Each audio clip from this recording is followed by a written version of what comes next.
Assalamualaikum warahmatullahi wabarakatuh. Selamat bertemu kembali di channel Remaja Pengantar Keterampilan Menjahit. Pada video kali ini, kita akan membuat pola dengan kancing pas. Pola perempuan dengan kancing pas. Pada video sebelumnya, kita sudah sampai di pola bagian depan seperti ini ya. Terbentuknya pola depan seperti ini adalah hasil perubahan wujud dari ukuran seseorang yang ingin membuat baju. Diukur, lahirlah satu ukuran. Dari ukuran kita cairkan menjadi bentuk pola depan seperti ini. Di mana pola depan ini pada video sebelumnya ya sudah dijelaskan terdiri dari 5 garis. Garis kerah, pundak, badan, garis pinggang, dan garis kaki. Dari kelima garis-garis tersebut, terbentuklah titik demi titik. Titik lebar kerah, titik turun kerah, titik pundak, titik badan, titik kerungan tangan yang masuk dari garis badan itu ya, titik pinggang, dan titik kaki. Nah, titik-titik itu kita istilahkan adalah titik sambung atau titik cair. Kenapa? Karena dari titik-titik tersebut kita sambungkan, kita cairkan sehingga membentuk bodi seperti ini. Ya, ada bodinya. Nah, tentunya untuk menjadi pola depan seperti ini perlu faktor-faktor pendukung ya. Dari mulai meteran, penggaris lurus, penggaris panggul, penggaris tangan, leher, gunting, spidol, kertas, dan lain sebagainya. Terakhir adalah ilmu ya. Karena dengan ilmu itu, dengan ilmu bikin pola, sehingga baju menjadi tidak kesempitan atau kegedean ya. Maka kita rumuskan dengan rumusan 012. Apa itu 012? 012 di dalam kursus menjahit, terutama pola bagian depan, di mana 0 adalah yang paling atas di sini, artinya tidak ditambah sama sekali. Karena kalau ditambah akan menjadi kegedean, apalagi kalau dikurangi akan menjadi kesempitan. Maka ini adalah ukuran baku ya, yang sudah dibakukan berdasarkan garis badan. Semua berdasarkan garis badan. 1 artinya 1 cm dilebihkan untuk pundak dan tangan. Kemudian 2 dilebihkan untuk kanputnya, untuk jahitannya. Kenapa di sini 2? Untuk menjaga-jaga. Manakala nanti kalau orang itu menjadi gemuk, maka ini cukup digeser 1 cm saja. 1 cm ini adalah kalau dikalikan 4 akan menjadi 4 cm. Jadi sangat berpengaruh sekali walaupun hanya 1 cm. Kenapa dikalikan 4? Karena pola depan ini adalah pola 1/4 dari badan kita. Ya. Maka dikalikan 4 menjadi 4 cm. 1 cm artinya kalau dikalikan 4 menjadi 4 cm.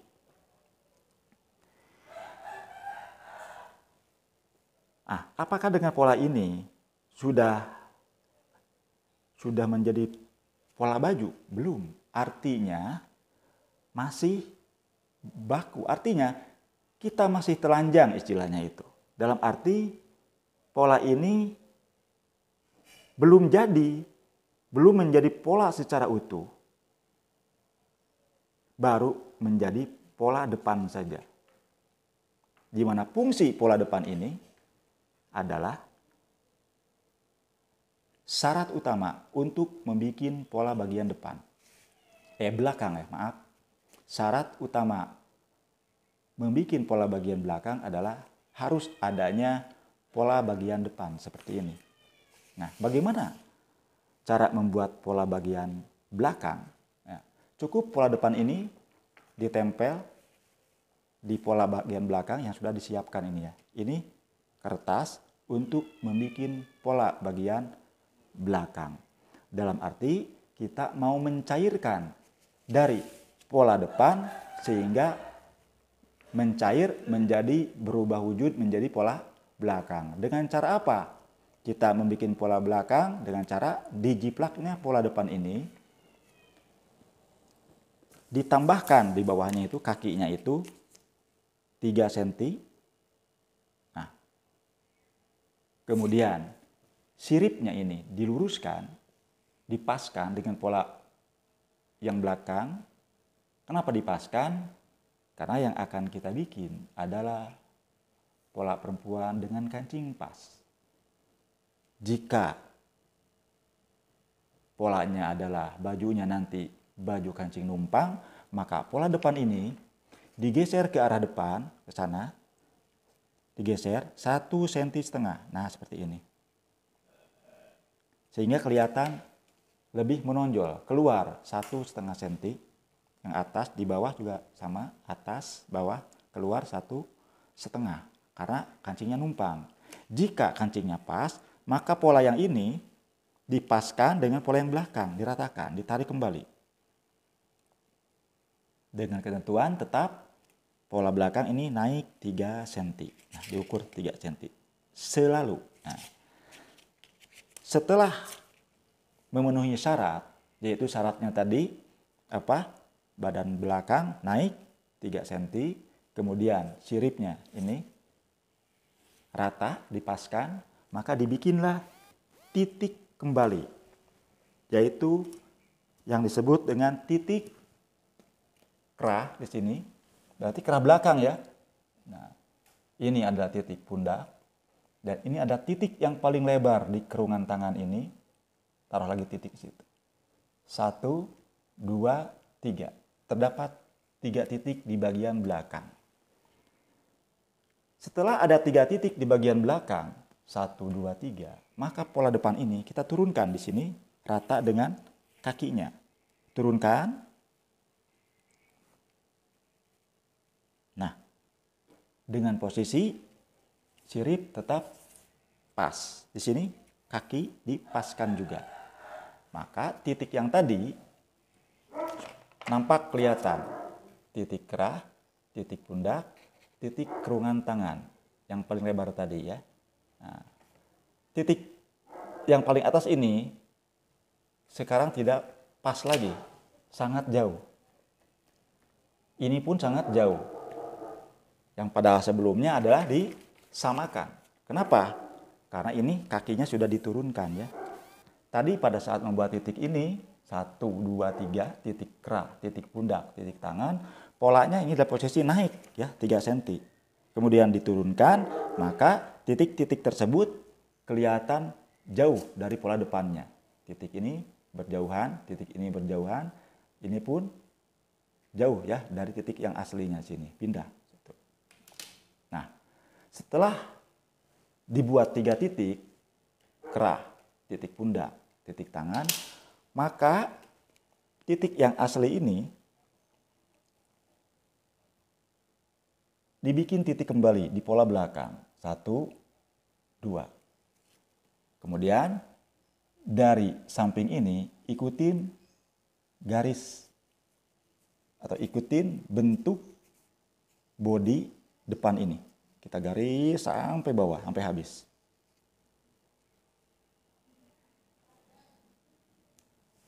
Kita buka, lepaskan. Maka terdapat di sini 1 titik, 2 titik, 3 titik, 4 titik. Nah, lepaskan dari titik yang kerah. Kita fokuskan ke titik 3. Titik pundak, titik kerungan tangan, dan titik samping tangan. Atau yang disebut dengan istilah ini adalah panjang sisi.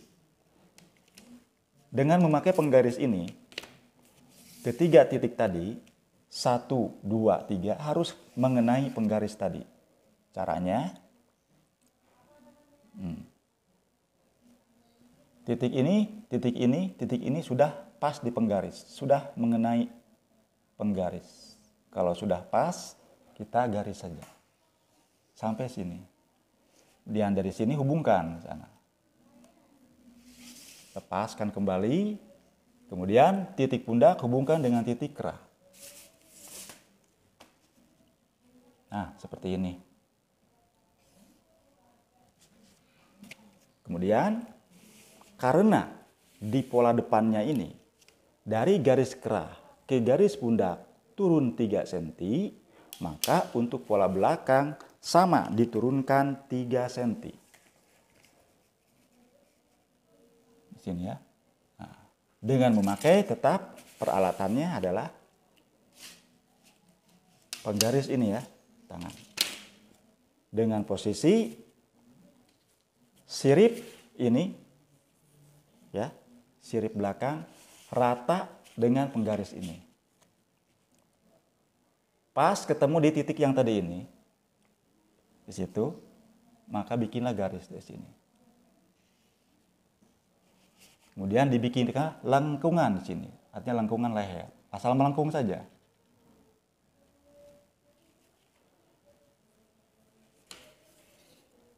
Ini adalah untuk kerah belakang, pundak, kerungan tangan belakang, panjang sisi belakang. Dari mana bisa menjadi seperti begini? Yaitu dengan cara tadi dijiplaknya ini. Sekarang kita jiplak lagi. Untuk apa? Untuk membuat kupnat. Bagaimana cara membuat kupnat belakang? Caranya dipaskan lagi tadi sini. Kupnat yang paling atas sini ya, lebihkan 1 cm ke atas. Yang bawah ini kita angkat. Nah, di sini turunkan 1 cm. Yang ini tetap ketemu di situ. Tadi di sini, sekarang yang ini sama ya, dibikin ketemu. Kita angkat. Hubungkan kupnat atas sini ke bawah sehingga membentuk berapa senti yang harus dijahit kupnatnya. Seperti ini. Sangat mirip sekali dengan pola depannya. Nah, cuma perbedaannya, jika pola depan ini panjang kupnatnya 24, maka yang belakang menjadi 26. Perbedaannya 2 cm antara panjang kupnat depan dengan panjang kupnat belakang. Karena panjang kupnat depan di sini dilebihkan 1 cm dan panjang kupnat belakang ini dari pola depannya dilebihkan 1 cm, diturunkan 1 cm, dinaikkan 1 cm. Adapun bentuknya masih tetap sama. Dari depan ke samping ini 2 cm.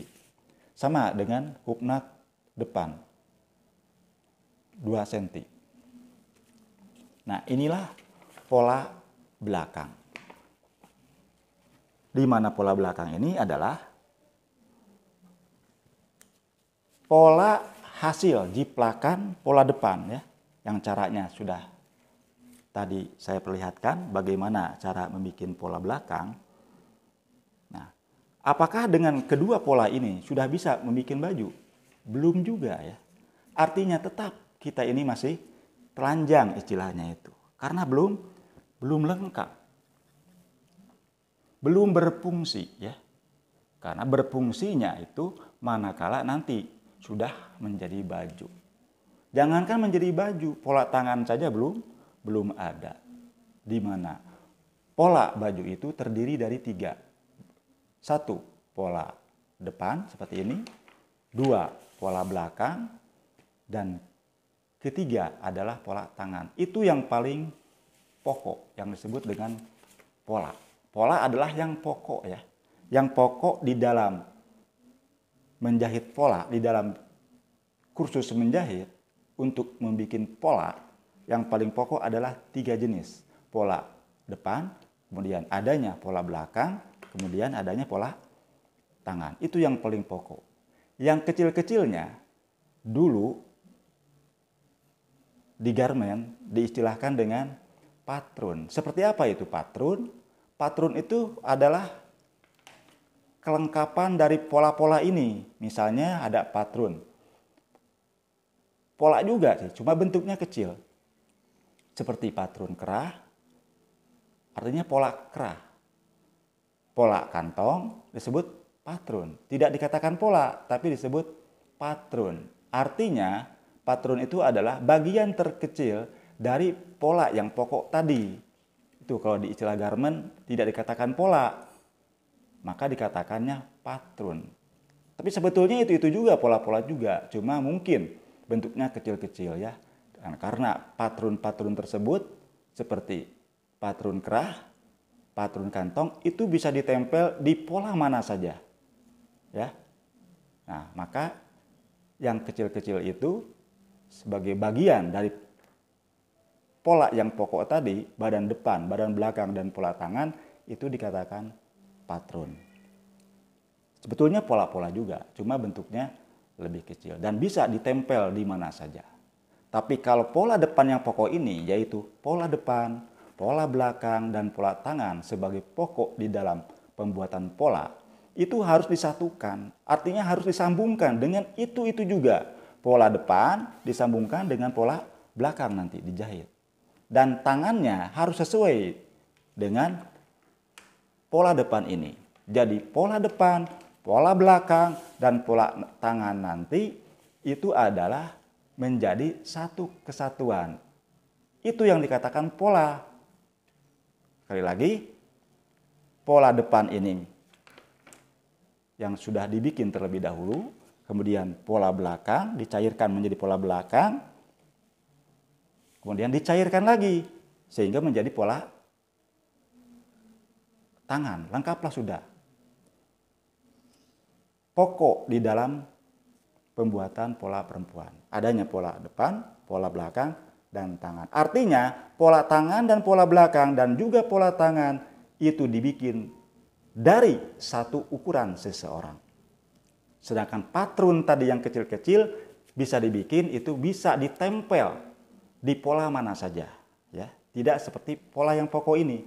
Pola depan harus ditempel ke belakang karena samping depan dengan samping belakang ini harus sama panjangnya. Kemudian pundaknya juga, pundak depan ini dengan pundak belakang harus sama panjangnya.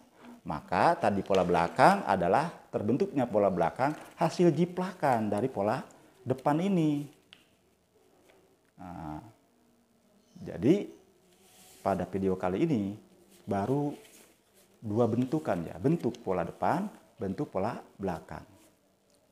Nah, kita lihat bagaimana cara mengguntingnya.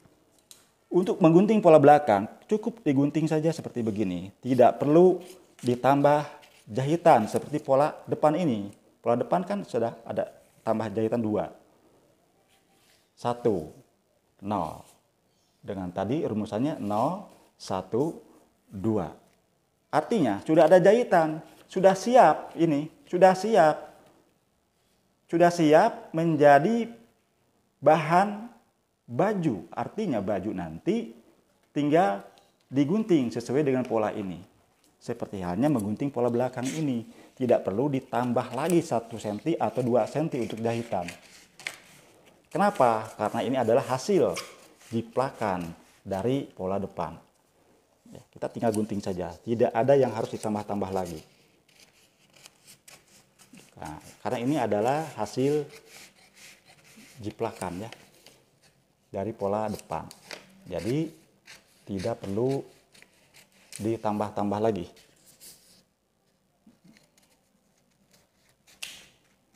Nah, inilah pola belakang seperti begini. Ini pola depan yang di atas, yang di bawah adalah pola belakang.